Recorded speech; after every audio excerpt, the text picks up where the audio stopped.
हमारे खास मुलाकात कार्यक्रम में आज हमारे साथ मेहमान हैं साहित्यकार रामेश्वर शर्मा रामू जी। रामेश्वर शर्मा रामू जी को कौन नहीं जानता। हाड़ौती नहीं, हिंदी और राजस्थानी भाषा में भी इन्होंने कई रचनाएं लिखी। रामेश्वर जी वरिष्ठ साहित्यकार हैं। पहले भी ये हमसे S10 चैनल से काफ़ी सालों से जुड़े रहे। आज हमारे कहने पर ये हमारे खास मुलाकात कार्य में पधारे हैं। तो रामू जी से हम जानेंगे इनकी साहित्य विधा के मामले में, ये किस श्रृंगार कौन सी विधा में अपने गीत लिखते हैं, अपनी रचनाएं लिखते हैं, और साथ ही ये समाज को अपनी रचना से क्या संदेश देते हैं। तो आइए हम बात करते हैं श्री रामेश्वर शर्मा रामू जी से।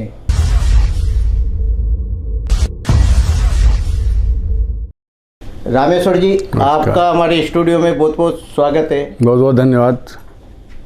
रामेश्वर जी, आप में ये साहित्य के अंकुरित कब से पड़े? दिनेश जी, मेरे अंदर साहित्य का अंकुरण भी मान लीजिए कि जब मैं मिडिल क्लास में पढ़ता था जी। तब से ही पढ़े। और उस समय छोटी छोटी जैसे होते स्टूडेंट होते हैं अपन जी जी। तो छोटी मोटी तुकबंदी उस समय क्लास में ही कर लिया करते थे जी। उसके बाद में जब मैं हायर सेकेंडरी में आया तो वहाँ पर एक हमारे गुरुजी थे हिंदी के, श्री हरि वल्लभ जी हरि। ये मैं आपको 65-66 की बात बता रहा हूँ। तो वो उस समय प्रति शनिवार को महात्मा गांधी स्कूल रामपुरा में बाल सभाएँ हुआ करती थी। और बाल सभाओं में पार्टिसिपेट के लिए हरि वल्लभ जी हरि ने मुझे कविताएं लिखने के लिए प्रेरित किया, 4-4 लाइन लिखने के लिए प्रेरित किया। तो उस समय से मेरी थोड़ी आदत पड़ गई। और जब मैं कॉलेज में आया तो फिर तब तक थोड़ा परिपक्वता आ गई थी और मैं लिखने लग गया। रामू जी, आप कहाँ से हैं और आपकी शिक्षा का अध्ययन केंद्र कहाँ से रहा? मैं मूलतः तो मेरा जन्म तो लाखेरी ग्राम में हुआ है, जहाँ SHC सीमेंट फैक्ट्री है और बूंदी ज़िले में है।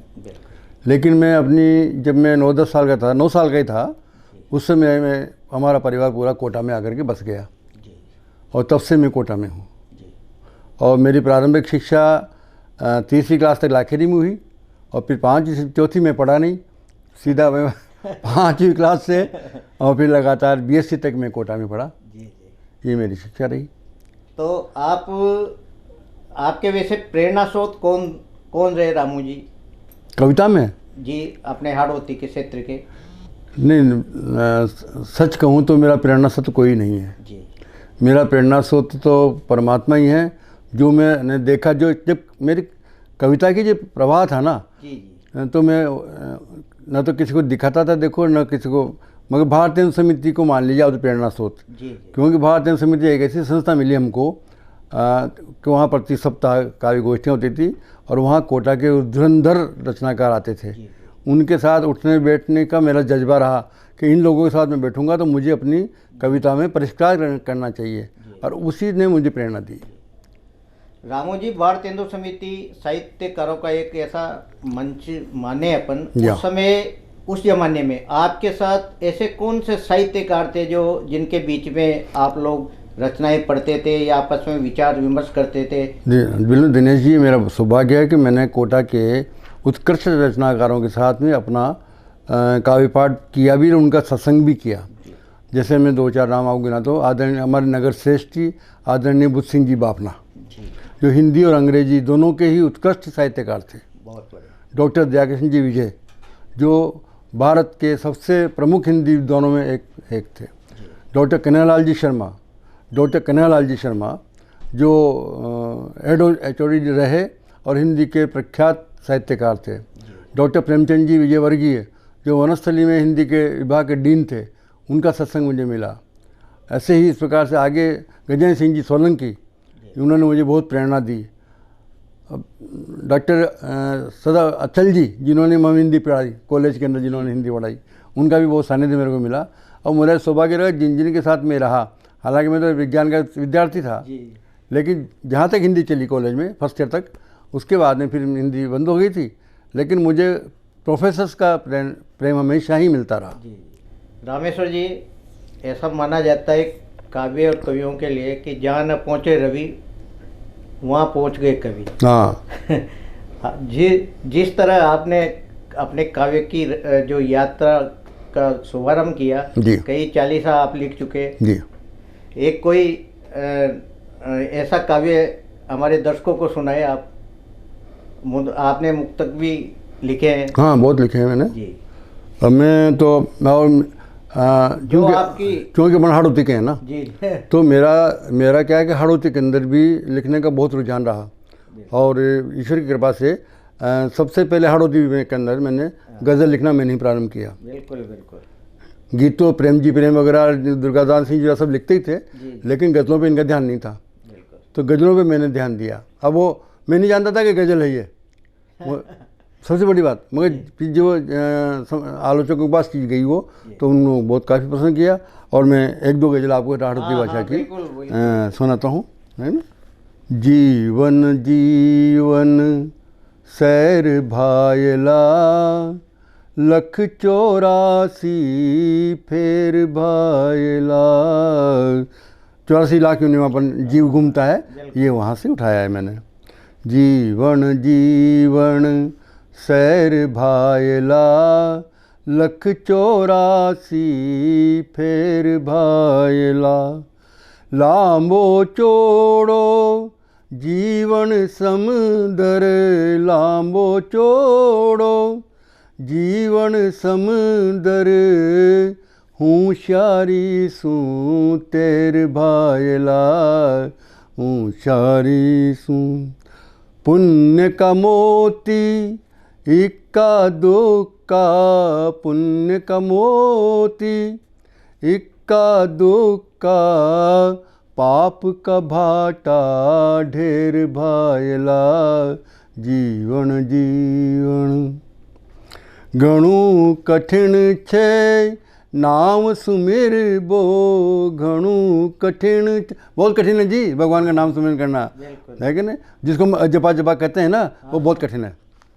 घणु कठिन छे नाम सुमिर बो, धीरा धीरा टेर भायला, जीवन जी। अंतिम शेर जी को कि जाता जाता क्यों, ये शाश्वत पंक्तियाँ हैं कि अपना हमने हमारा वांग में पुनर्जन्म में विश्वास करता है। ये पंक्ति वहाँ तक जाती है कि जाता जाता क्यों डर पे छे, जाता जाता क्यों डर पे छे। तू आवे गो फेर भायला, 184 फेर भायला, जीवन जीवन सैर भायला।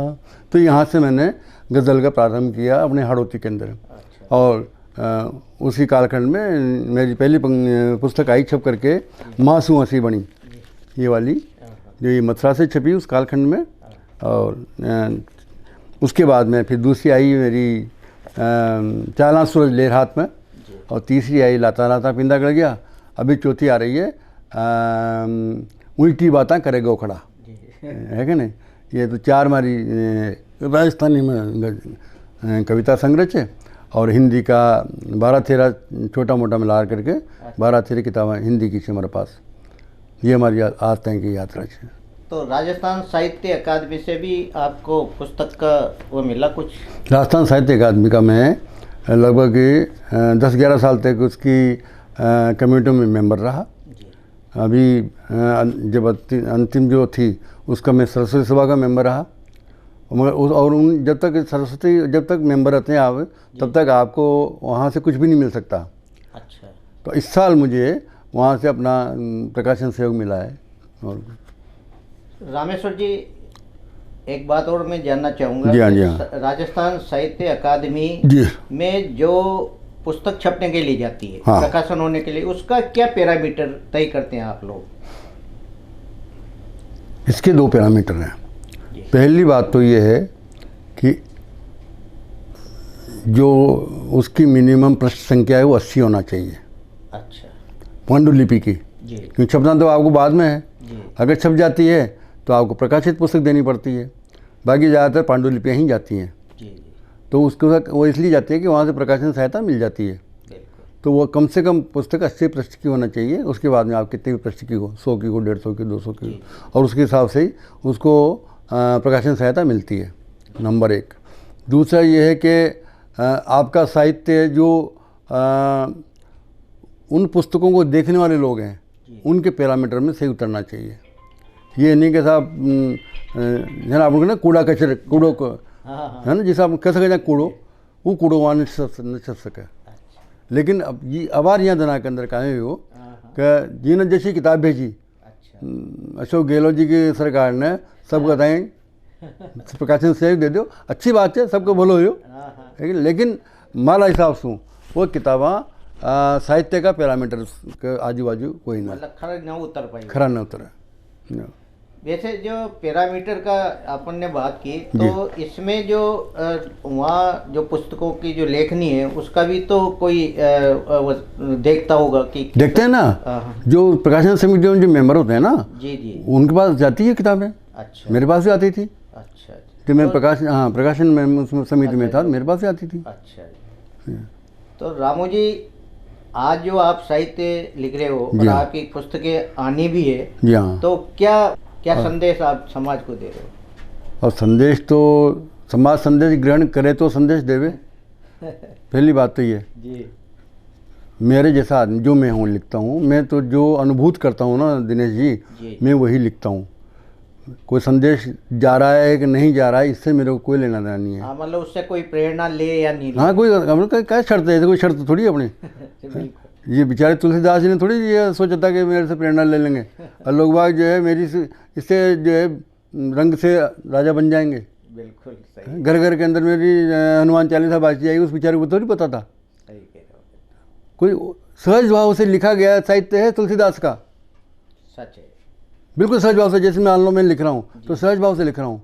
अब अगर इसमें से कोई चीज़ बाहर निकल कर आती है, आज मैंने मान ली चालीसा हैं, कई चालीसाएँ मेरी जिन स्थानों के लिए लिखी है वहाँ पर वो लगी हुई है और आते जाते भक्त लोग उनको पढ़ते हैं। आज मेरी लिखी हुई आरती, चंबल आरती, आपने 7 वंडर से प्रसारित हो रही है, जो चंबल माता की आरती है वो मेरी लिखी हुई है।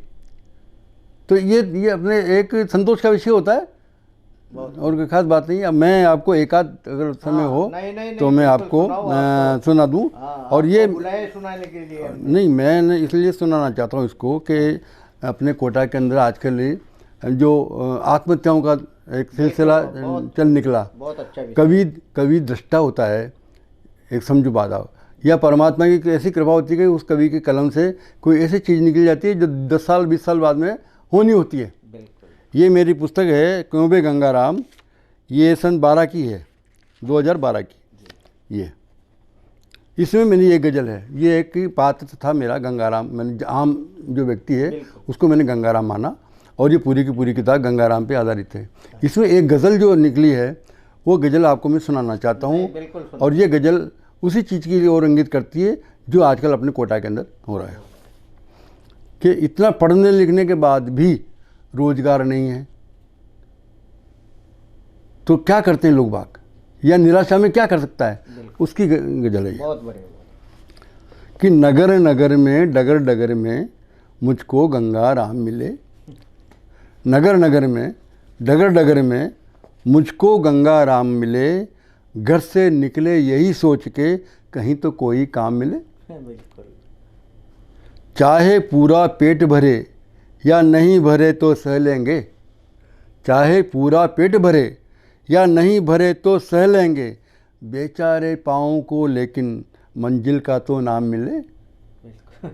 बेचारे पाँव घूम रहा है बेचारा, इस ऑफिस से उस ऑफिस, इस ठेकेदार से उस ठेकेदार तक, काम ही नहीं है, जॉब ही नहीं है। वो यहाँ पर स्थिति है कि चाहे पूरा पेट भरे या नहीं भरे तो सह लेंगे, बेचारे पाँवों को लेकिन मंजिल का तो नाम मिले, फिरे अवध में मारे मारे मरा मरा भी खूब रटा। अब यहाँ पर इस शेर में जो रिश्वतखोरी है ना वो आ रही है यहाँ पे, है कि कि फिरे अवध में मारे मारे मरा मरा भी खूब रटा, वक्त के मारे बेचारों को कहीं न राजा राम मिले। और द्वार द्वार को समझ द्वारिका, द्वारपाल से भेंट करी। द्वार द्वार को समझ द्वारिका, द्वारपाल से भेंट करी, चिवड़ा पास नहीं था अस्तु, कहीं नहीं घनश्याम मिले। अगर रिश्वतखोरी हो तो मिल जाए काम। तो ये एक कहने का तरीका है खाली, है ना, कि द्वार द्वार को समझ द्वारिका, द्वारपाल से भेंट करी, चिवड़ा पास नहीं था अस्तु, नहीं उनके अस्तु नहीं घनश्याम मिले। तो मिली निराशा सभी ओर से, बैठे थे कुछ गंगा तीर। मिली निराशा सभी ओर से, बैठे थे कुछ गंगा तीर, कुछ गंगा की गोद में तिरते मुझको गंगा राम मिले। ये उन्होंने क्या करे, आदमी सुसाइड कर ली। तो मिली निराशा सभी ओर से, बैठे थे कुछ गंगा तीर, कुछ गंगा की गोद में तिरते मुझको गंगा राम मिले। और अंतिम इसका है कि जनता के हित रामू भैया, कैसा है जनता का राज। जनता के हित रामू भैया, कैसा है जनता का राज। आज़ादी की अमराई के फल इतने नाकाम मिले। आज़ादी की अमराई के फल इतने नाकाम मिले। नगर नगर में डगर डगर में मुझको गंगा राम मिले। घर से निकले यही सोच के कहीं तो कोई है राम मिले। ये उस नैराश्यक भाव का एक प्रतीकात्मक गज़ल है ये। और ये आम जो है गंगा राम की, इसकी एक बहुत अच्छी, ये इसके काफ़ी प्रशंसा हुई है। और मैं जो मेरी किताब है उसका मैं आपको एक हाड़ोती गज़ल सुना देता हूँ। अभी इन्होंने कहा कि गुड़िया भी जो है वो सुनना चाहती है, तो मैं सुना देता हूँ। एक दिनेश जी, अपना आज़ादी, अपने को 75 साल हो गए स्वतंत्रता प्राप्त किए। ये गज़ल लगभग है 17-18 साल पुरानी हो सकती है, लेकिन आज भी ये प्रासंगिक है। तो जिन लोगों ने आज़ादी का स्वतंत्र आंदोलन लड़ा, उनके अंदर क्या इच्छाएं थी आज़ादी के आंदोलन के संदर्भ में कि हमको आज़ादी मिलेगी तो ये होगा और वो होगा, डिगड़ा होगा मगड़ा होगा। लेकिन आज क्या स्थिति है उसको परिभाषित करती है ये गज़ल। इसकी एक पंक्ति 1947 के पहले की है, दूसरी पंक्ति 1947 के बाद की है। ये इसका 4 शेर की गज़ल है, छोटी सी गज़ल है कि काई ओर्या काई फड़ गया। ये अपने सामने किंग कर्तव्य विमूढ़ता की स्थिति है, आम जनता के सामने। अपन आम जन है, अपने सामने किंग कर्तव्य विमूढ़ता की स्थिति है, वो ये प्रदर्शित कर दी गज़ल। काई ओर्या काई फड़ गया किशा करा, धरा धनी दो न्यू ही छड़ गया किशा करा। काई ओर्या काई फड़ गया किशा करा, धरा धनी दो न्यू ही छड़ गया किशा करा। बटवारा में पाती आई माँ क असी खड़ाई। बटवारा में पाती आई माँ क असी खड़ाई, माल पुआ जू माही तड़ गया किशा करा। माल पुआ जू माही तड़ गया किशा करा। कूलर में ठंडा तो हो गया खाल डीलड़ा। कूलर में ठंडा तो हो गया, अब ये प्रतीकात्मक है सारे। कूलर में ठंडा तो हो गया खाल डीलड़ा, भीतर खाट गोदड़ा बढ़ गया किशा करा। भीतर खाट गोदड़ा बढ़ गया किशा करा। आखिरी है घणी हूँ, ये शेर पूरा देश के अंदर खूब चालू है कि घणी हूँ ससू चरिया भरी छी गंगा जल की। ये शेर तो घना लोगों ने यूँ याद है कि घणी हूँ ससू चरिया भरी छी गंगा जल की, लाता लाता पींदा गड़ गया किशा करा। घणी हूँ ससू चरिया भरी छी गंगा जल की, लाता लाता पींदा गड़ गया किशा करा। काई ओर्या काई फड़ गया किशा करा। और एक अंत में एक गज़ल में आप बताइए, थोड़ा आनंद का विषय कीजिए, है कि नहीं। वो भी एक यूँ चीज़, इनमें आनंद के साथ साथ इनके अंदर एक संदेश है कि आपको अपनी ज़िंदगी में कहाँ कहाँ संभल के रहना है। अपने को अनुभव के हिसाब से, बड़ों के हिसाब से, कि जो अपने को अनुभव देता है, बुजुर्ग आदमी अपने बच्चों को देता है, तो वो क्या कह सकता है कि आपको कहाँ कहाँ संभल के रहना ज़िंदगी के अंदर। गज्जद हो टांसू होट मले तो संभळ्या रीजो, हर आँख्या में खोट मले तो संभळ्या रीजो। अपन देख लेते हैं कौन कुटिल है कौन सच्चा है। आंखें बोलती है, है ना, कि जद हो टांसू होट मले तो संभळ्या रीजो, हर आँख्या में खोट मले तो संभळ्या रीजो। नाई को घर एक न होव जी बस्ती में, नाई को घर एक न होव जी बस्ती में सारा घोटम घोट मिले तो संभड़ा रीजो। सारा घोटम भाई क्या लफड़ा नहीं, यहाँ तो कोई नाई नहीं है। तो ये एक स्थितियाँ हैं, पर ये प्रतीकात्मक स्थितियाँ हैं, लेकिन नाई को घर एक न हो जी बस्ती में सारा घोटम घोट मिले तो संभड़ा रीजो। और टूटी खाटा गड़ा गोदड़ा हाड़ा घर में, टूटी खाटा गड़ा गोदड़ा हाड़ा घर में, खाबा में अखरोट मिले तो संभड़ा रीजो। बहुत बढ़िया। खाबा में अखरोट मिले तो संभड़ा रीजो।